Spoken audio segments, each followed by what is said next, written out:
Let me just check.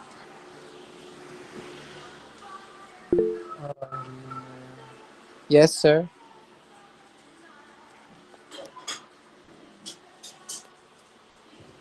Wait lang. I will just check your live account. Okay.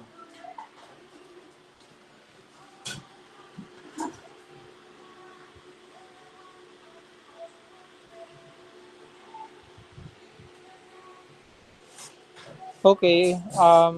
In I think sir, yung ano nyo po yung sa FB nyo po, it's not having a voice. Hindi rinig yung boses sa ano.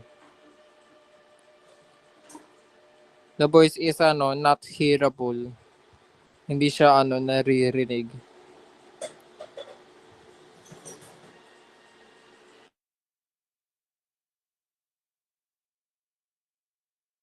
Okay, Mr. Kenjir, can you may proceed.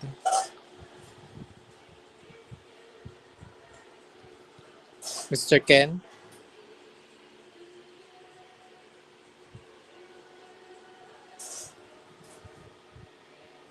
Mr. Ken. Great. Hello po. I am currently right now in the mall. So hello everyone. I am your Chief Justice Ken Karim Napumusano. Today we'll be doing our debate. So um, as today it will be our Vice President presidential debate. Good luck to all participants, and we shall begin by doing the introduction. Take it away, Cara, for more details.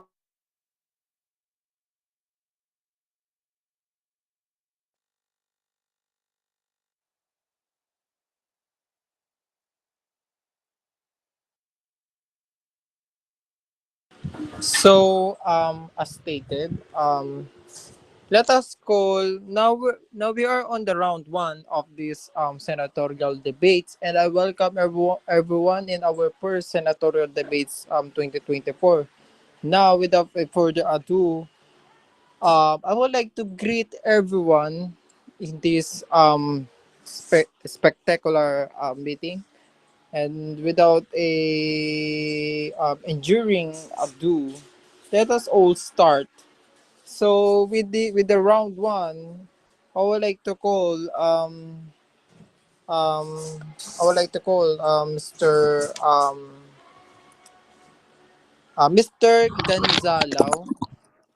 Gonzalo to introduce himself to the public and also introduce his plans and visions for the betterment of our community, and also introduce the political party where you came from, and also introduce whole about yourself. So you will be given 2 minutes enough of time to speak into the public. So as I call your name and I also set a timer, please start speaking in 5, 4, 3, 2, 1. Good afternoon, my fellow Bauchans. My name is John Benedict Bigan Salao, your proud Senate candidate for the 2024 Convention of the Coalition of the People, representing the Liberal Party. As the former monarch of Ruska and a dedicated public servant, I have always held Bausi close to my heart. Today, I ask for your trust and your vote as we embark on this journey together towards a stronger and more prosperous future for our beloved nation. Thank you. Okay, thank you, Mr. Gonzalo. Now, with his remarks, I would like to call Mr. Benjamin to speak Mr. Benjamin to speak to address his remarks to the public. So, Mr. Benjamin are still there. So, from now, the 2 minutes will be given to you starting from now.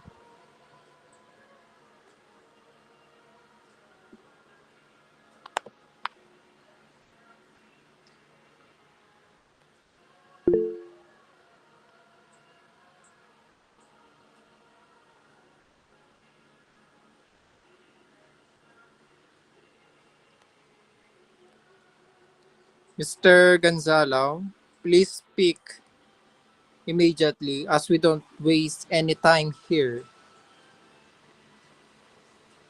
Me? Mr. Benjamin.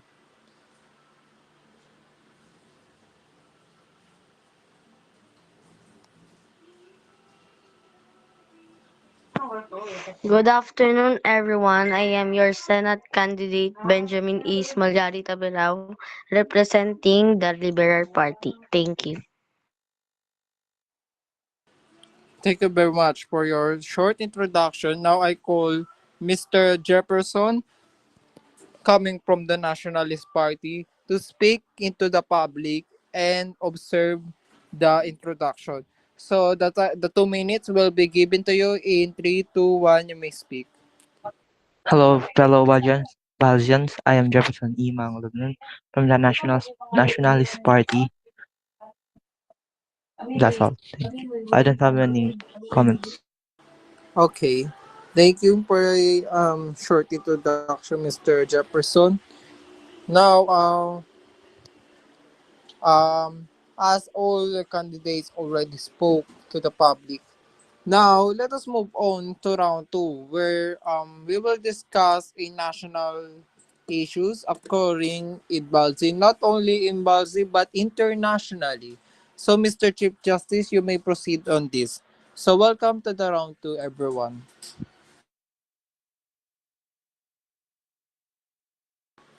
Mr. Ken. Hello everyone, it's me again, your Chief Justice. So our first topic today will be about the 2024 Belgian Constitution. And what are your opinions? And to call on to other people, may I give us our current President, Carl. Thank you. So to further address, I would like to make it clear, the current topic is about the 2024 Constitution. So we all knew, for the short background for you to have an opinion, the 2024 Constitution is the newly established form legal body of BALSI, which is all existing barriers between the legislature, the judiciary, and the executive have established their barriers. So on this comment, we knew since July 2024, we have been drafting the Constitution. And yet, few weeks ago, we have already established it.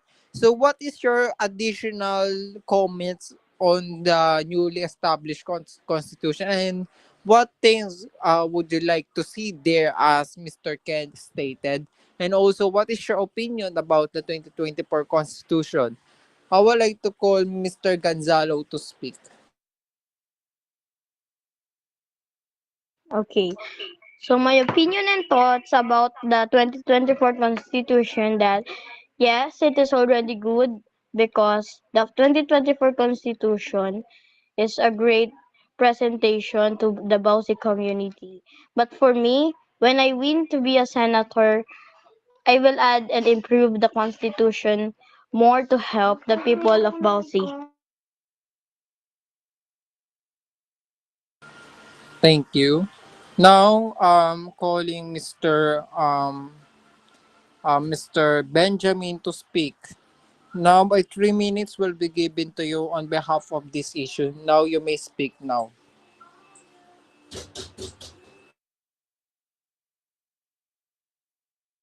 Mr. Benjamin.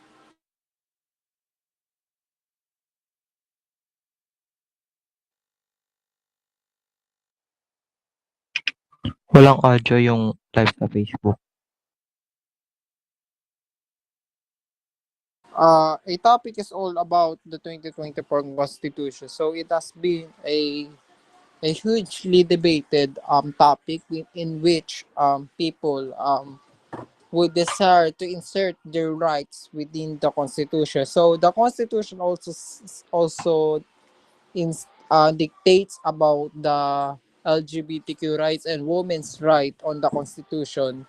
And also the youth's rights on the Constitution is also inserted.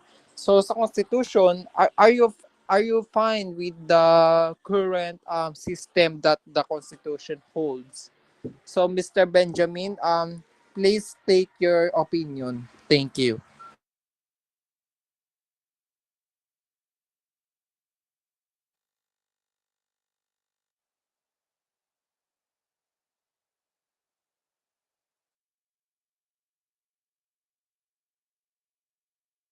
Mr. Benjamin, are still there. Benjamin, Yes, wait. please be attentive. Thank you. And response immediately. The, con- the Constitution is already good, but I will improve it for the Ruskan and Baljan people. Thank you. Now, Mr. Jefferson, please state your opinion about the 2024 Constitution and another 3 minutes will be given to you.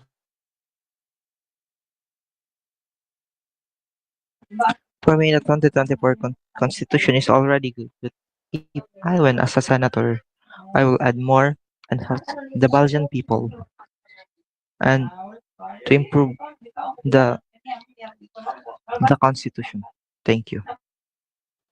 Thank you, Mr. Jefferson. Now, on another topic, Mr. Chief Justice will introduce the new topic about the something else. Now, Mr. Ken, are you still there? Please state the another topic.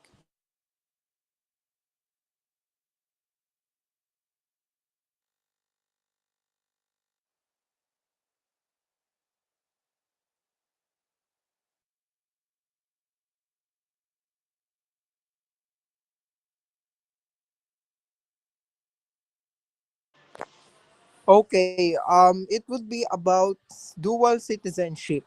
So, on the matters of the dual citizenship, by the word dual, it means that it is double. So, the meaning of the dual citizenship is that having acquired wait lang. Nagdo-double boses ko eh. Ayan, okay. The meaning of the dual citizenship is that you are having a double citizenship. So another example of this is that you are a citizen of China. You are from the you are a Chinese national, and then you also acquired Filipino citizenship. Do you think it is all right to have a Chinese national here in the Philippines? So, what do you think about it? So, yes, it means that another definition is that citizenship means nanunumpa ka ng katapatan sa isa pang bansa at nanunumpa ka rin katapatan sa isa pang bansa. So, halimbawa, I'm a Filipino. I also swear to the Philippines. Yet I also swear to another nation. Pero dito sa Pilipinas, bawal ang dual citizenship kasi una sa lahat, it is not allowed by any law or by the Constitution. Hindi pwede ang dual citizenship. Dito naman sa case ng Balsim, noong unang panahon, since the recent times, pwede ang dual citizenship. Pero noong July 2024, na-ban ito. Pero ano ang effect? Ang epekto nito is that when si Raven, there's a guy named Raven, he's a king of Ravinia, and also at the same time, he's a monarch of another country and a citizen of Balzi. So, nung naban ang dual citizenship, syempre syempre merong mga kaibigan si Raven sa Balzi. Syempre nalungkot siya and also he had to make a sad choice to cut the relations off. So, di bali, talagang pinutol niya talaga yung connection niya sa mga kaibigan niya sa Balzi kasi bawal na ang dual citizenship. So, it means papalayasin siya talaga sa Balzi. binigyan siya ng dalawang choices if sasali siya pero iiwan niya yung micronation niya or aalis siya sa Balsi at mananatili siya sa micronation niya. So I'm calling to Mr. Gonzalo to give his opinion about this issue. Now I'm calling to Mr. Gonzalo and will be given a 3 minutes to answer the question. Okay, thank you, Mr. President. For my opinion on dual citizenship, I mean, it's alright to have another citizenship on another country or micronation. But for Bausi, yes, it is alright. But as the governor of Ruska said, Bien, that what if they are a spy? Last debate he said that. What if they are a spy? Well, we should know what to do if another dual citizenship people are a spy because if they are a spy, they're taking advantage of us. So, for my opinion, dual citizenship is alright, but it's just harmful to the people, such as the governor of Ruska. Thank you. Thank you, Mr. John Benedict. Now I'm calling to Mr. Benjamin Malari to speak on behalf of this issue. Now, another 3 minutes will be given to you, and you may start now.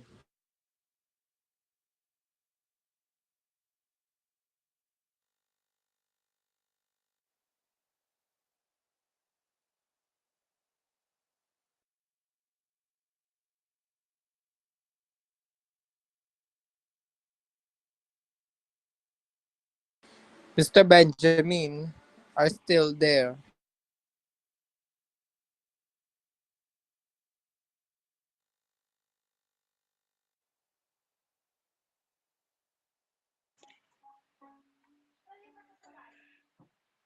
Mr. Benjamin.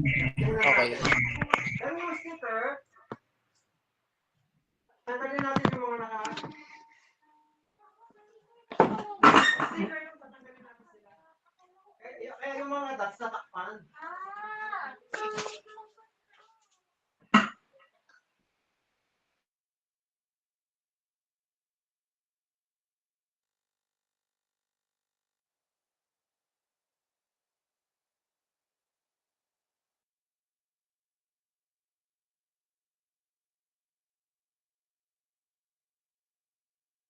Hello, Mr. Benjamin.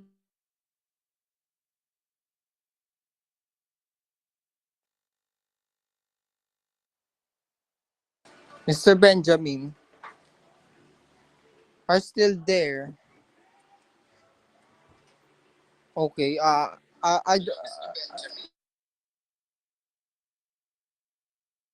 Mr. Jefferson, please take the floor as Mr. Benjamin seems didn't have to hear me properly.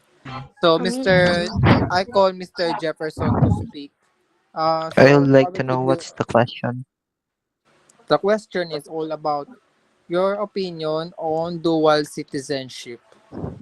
You may start My, speaking now. Yes.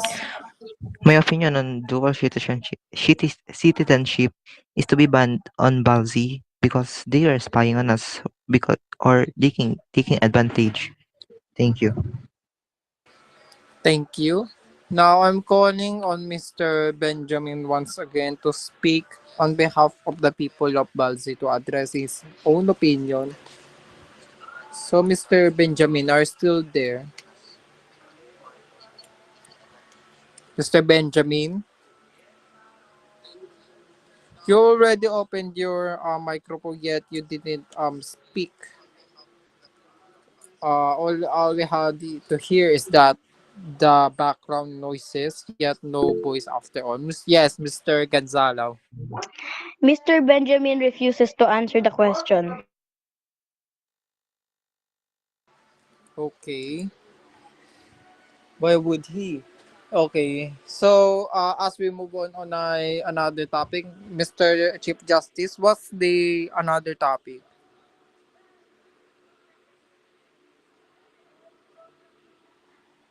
Mr. Mr. Chief Justice, Mr. Ken, what is the another topic to discuss?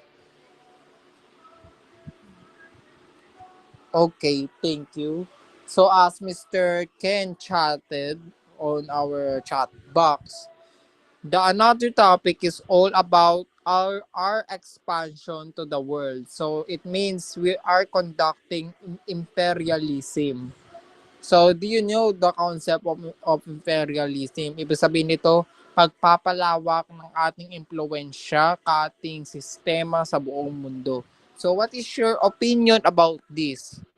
On this particular issue, as two nations already adopt the office of the president of Balzi as their monarch, as their king. So, etong sistema na to, it will introduce to everyone na hindi Republican nation na i-adopt yung office of the president as a monarch. So, this leads to imperialism. So, what is your opinion about this, Mr. Gonzalo?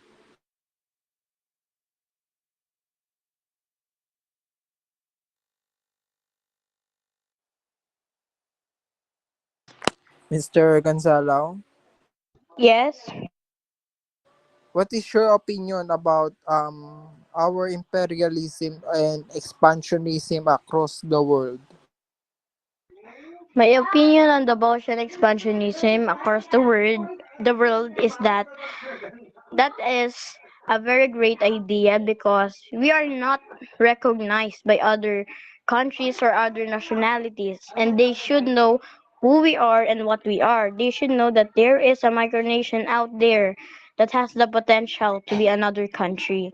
And as of now, Ruska is already expanding. So, yes, my opinion on the Bosnian expansionism is that it's great and it's brilliant. Thank you. Thank you for your wonderful answer. Now I'll call Mr. Jefferson to speak on behalf of the people of Balsi. Now, we will be given another three Sorry, I have no opinion on that.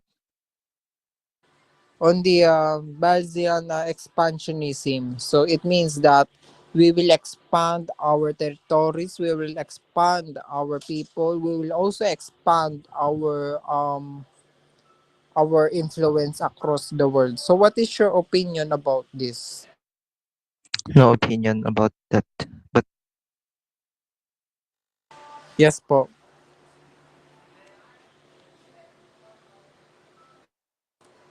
Atika, your microphone is closed. I don't have any opinion about the. Okay. Thank you. Now I'll call Mr. Benjamin to speak. Mr. Benjamin, will you also refuse your stance on this? You will also refuse to answer or not?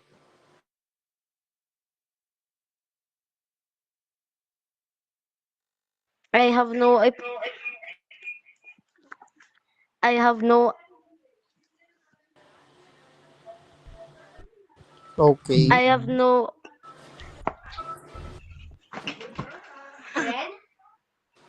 Okay. You don't have any opinion. I have no opinion, sorry. Now, Mr. Ken, would you please present another topic?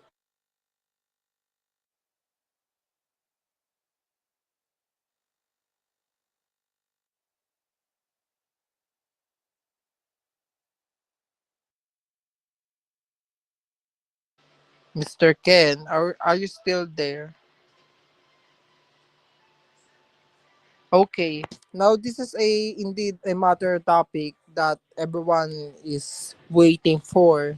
It's all about the Israeli and Palestinian war in the Middle East.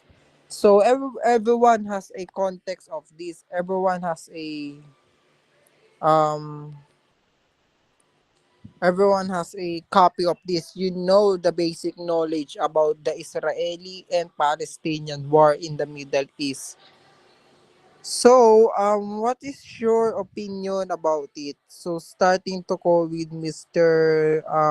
Gonzalo, please state your opinion.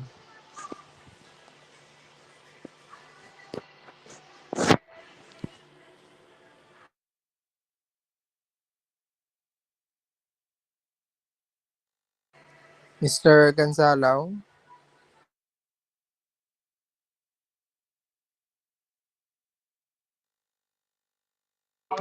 Sorry, I was lagging. Sorry, what was the question again? The question is all about, okay, since Mr. Jefferson is already here, the question is all about the Palestinian and Israeli war in the Middle East. So, as a micronationalist, bilang isang tao, ano yung opinion nyo tungkol sa gerang pangyayari sa Middle East? No, it is not a joke. No, walang biro sa Palestinian war sa Middle East. So it has been killed a lot of people. It is a genocide that is happening there. It is killing a lot of children. And what is your opinion about this war? So Mr. Gonzalo, Mr. Jefferson, Mr. Benjamin, please state your opinion starting with Mr. Gonzalo on a particular about this topic. You may start now. So, thank you for the wonderful statement, Mr. President. My opinion about this, the Palestinian and Israeli war, is that it should be stopped. I mean, it's killing thousands and thousands of people, children, innocent civilians, and I want this to be put in a stop because war is not a joke, as you just said, Mr. President. War is the worst thing that could ever happen. So, my opinion about the Israel and Palestinian war is that there should be peace between the whole Middle East and the whole world. All the countries should be peaceful, such as Bausi being peaceful. Thank you. Thank you for your wonderful insight. Now I'm calling to Mr. Jefferson to speak about the existing issues on the Middle East between the Israeli and Palestinian war. You may start speaking now.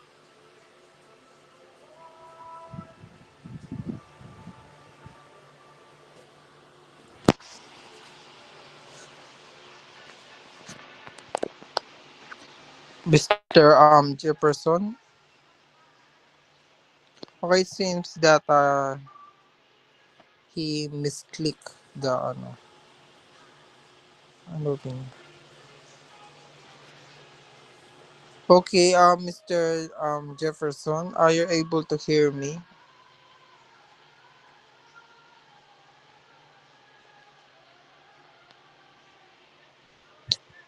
My opinion about About the Israeli and Palestinian war. So it has been ongoing since the independence of Israel from British Palestine from the 1940s, and since then it has been a very troublemaking conflict in the Middle East. So we alam natin na a lot of people has been killed in Middle East dahil sa conflict na yan sa Middle East. And also maraming mga kabataang namamatay, mga nagugutom, mga pamilyang nawalan ng tirahan dahil bomba dito, bomba doon. So what is your opinion about this existing conflict between Israel and Palestine?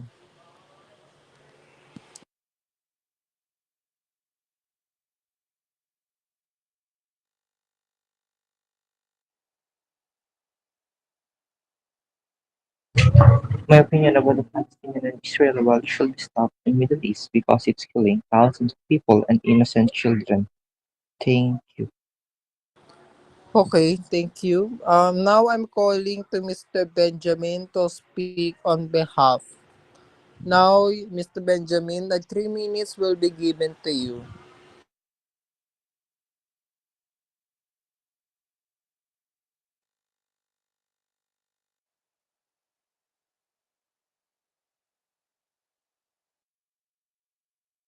Mr. Benjamin, last call before. Okay, what is it? Mr. Benjamin is shy and doesn't want to answer the question. He said he has no opinion. Hmm? Now I'm calling to Mr. Ken to speak on the another issues about. Okay. Thank you. So the another topic is all about the South China Sea. So you all everyone here knew what is happening in the South China Sea. In China, the People's Republic of China is claiming the island in the South China Sea. So, tell your opinion about the South China Sea situation. Ano ang opinion nyo sa pangyayari sa South China Sea? Ano ang karapat dapat gawin? Ano ba ang dapat katayuan? Ano ba ang dapat na mangyari? Starting with Mr. Gonzalo. Okay. So, my opinion about the South China Sea right now happening, my opinion about it is that China should stop what they're claiming, which is not theirs. I mean, according to the United Nations, Philippines own that territory. It is the it is part of Philippines territory and it should not be stealed that easily by Chinese Coast Guard. I mean, they are literally threatening our fishermen, literal fishermen, and they have big ships. How dare they? How dare they threaten us with a big ship comparing it to a small fisher boat? It should be stopped. I mean, that sea is ours and they should not get any resources on that territory. Thank you. Thank you very much, Mr. Gonzalo. It's very insightful. Now calling Mr. Jefferson about the topic on the South China Sea. So, what is your comment about it? What is your opinion about it? Starting now. I have no opinion about the South China Sea issue. Okay. Okay, thank you. Now calling Mr. Benjamin once again. Will you able to raise your hands if you want to speak?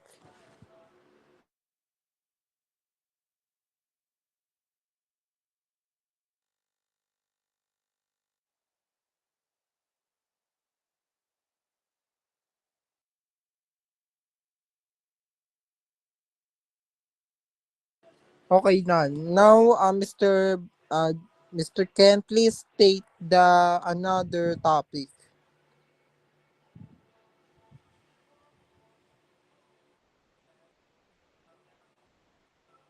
Mr. Ken. Okay.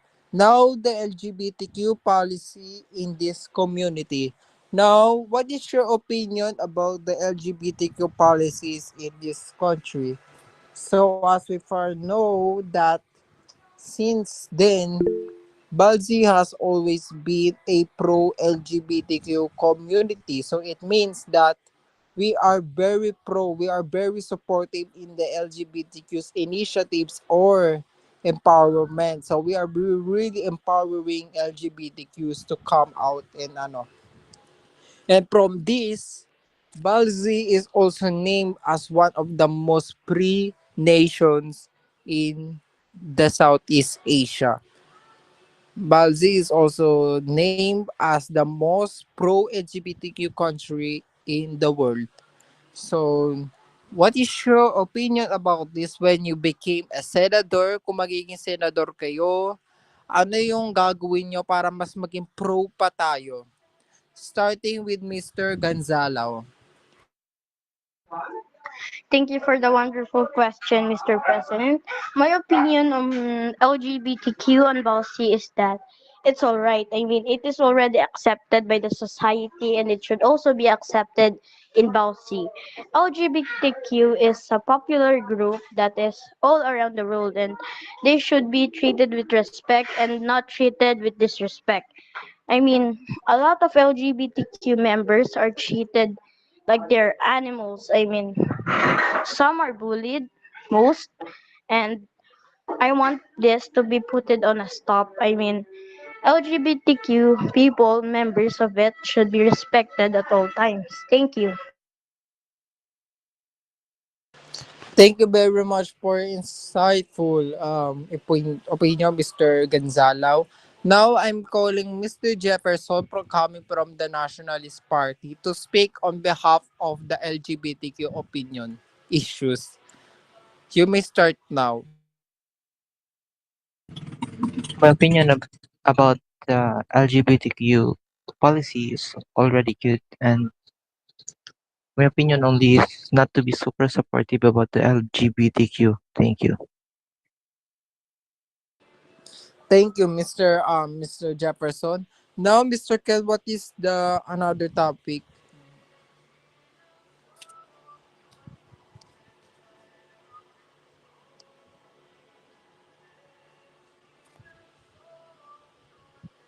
Mr. Ken? What is the AI affairs in government's work? Okay, so all know what is the effect of artificial intelligence in our government's affairs. Sa tingin nyo, karapat dapat maggamitin ng AI sa government affairs. What I meant by government affairs is that gagamitin nyo ang AI bilang decision making, like siya na yung magdedesisyon para sa inyo. Gagamitin nyo ang AI para sa paggawa ng dokumento, gagamitin nyo ang AI para sa para sa paggawa ng mga things and so on. So, what is starting with Mr. Jefferson, what is your opinion about this? Thank you. You may start speaking. My opinion about the using AI intelligence in the government is not to be used because it may cause harm to other people, and that's all. Thank you. Thank you, Mr. Jefferson. Now calling to Mr. Gonzalo to speak about this issue.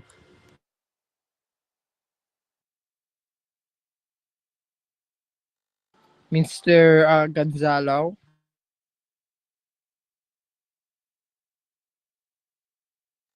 Okay, so my opinion about AIs on the government is that um I disagree with it.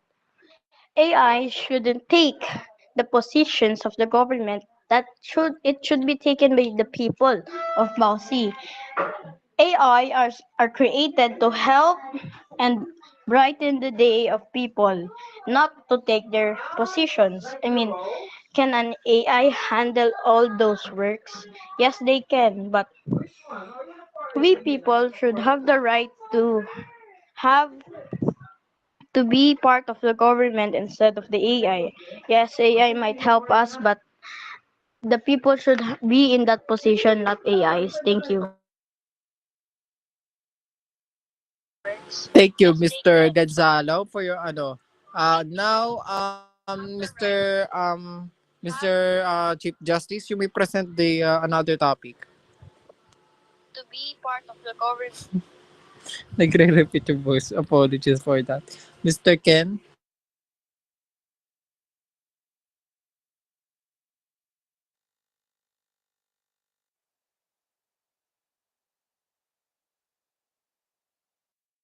Okay, on the matters of the diplomatic relations, so Balzi is known for its assertive role.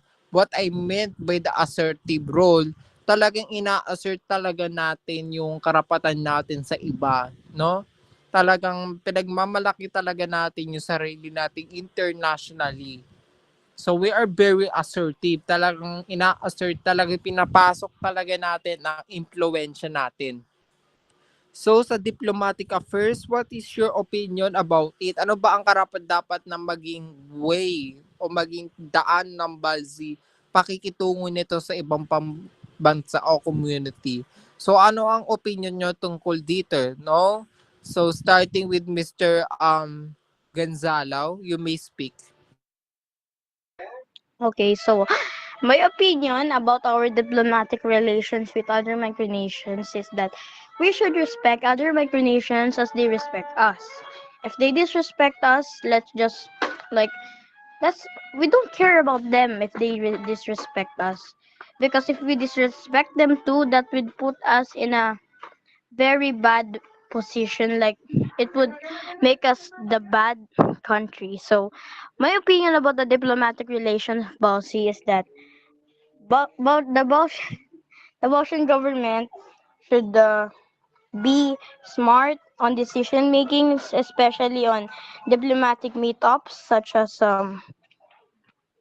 supporting a country. I think we should be neutral at all times. Thank you.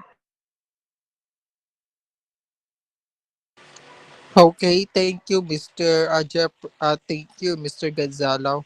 Now calling on behalf of Mr. Jefferson to speak about this issue. You may start speaking. My op- the diplomatic policies of Gibaldi, it's already good, but we should respect other micronations. And if they disrespect us, we should be neutral about it. Thank you. Thank you. Now, Mr.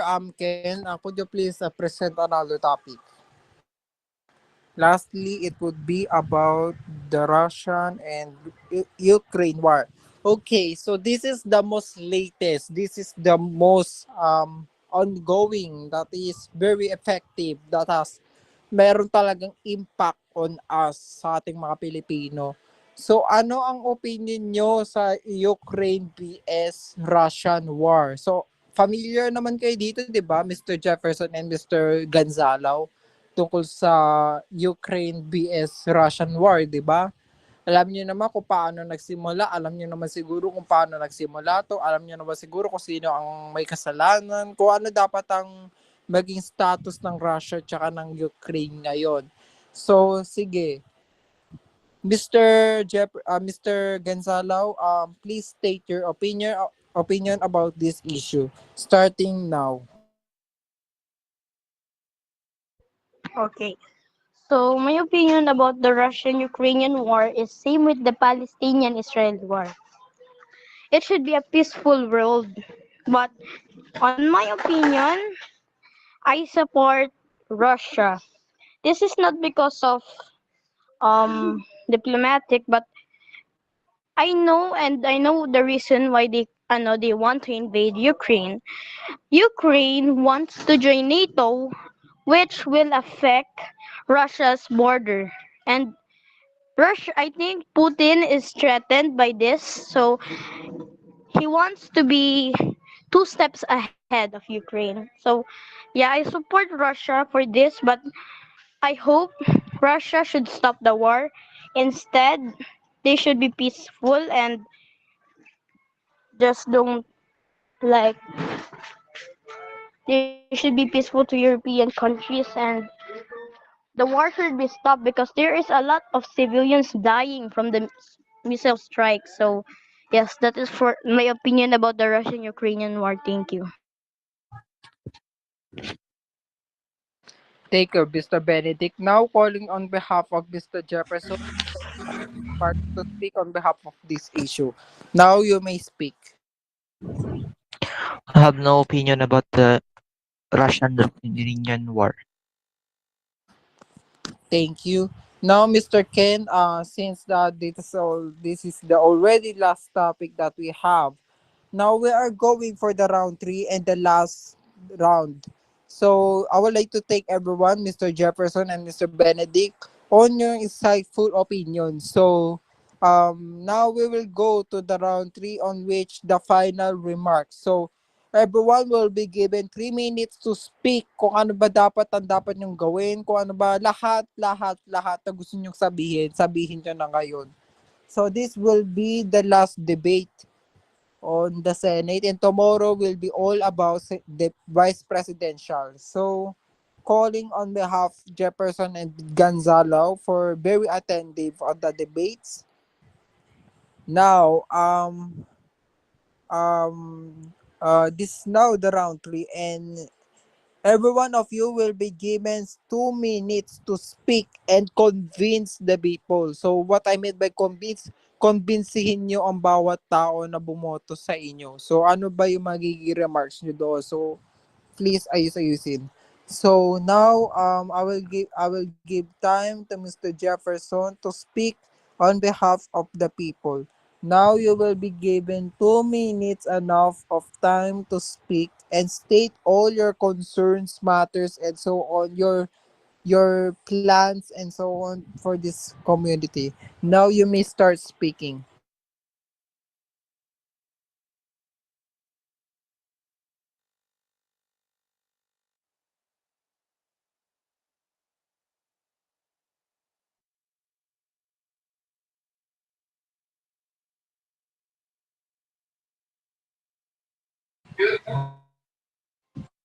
Okay,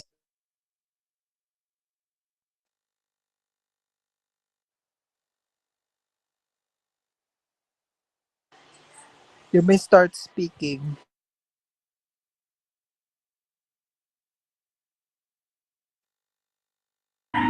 The people shall vote me because I will do my best to do duty as a Senate and do the best. And my only opinion to remove the regions that inactive. Thank you. Thank you, Mr. Jefferson. Now I'm calling to Mr. Gonzalo for the last one. Please speak on behalf of the people. Okay, so what would Mr. John Benedict do if he becomes part of the Senate? Well, first of all, I will focus on the labor and agriculture, and I want Bausi to be for Bausi's economy to go through the roof. And for labor, I sure do want their employment rate down to 0%. If that doesn't happen, I should be kicked out of the Senate. Thank you. Thank you, Mr. Gonzalo. Now, as we conclude the debates, Mr. Ken Jerim, the Chief Justice, will conclude. Thank you. Now, again, I'm Carl Miguel Sigalzo Victor, your moderator. Mr. Chief Justice,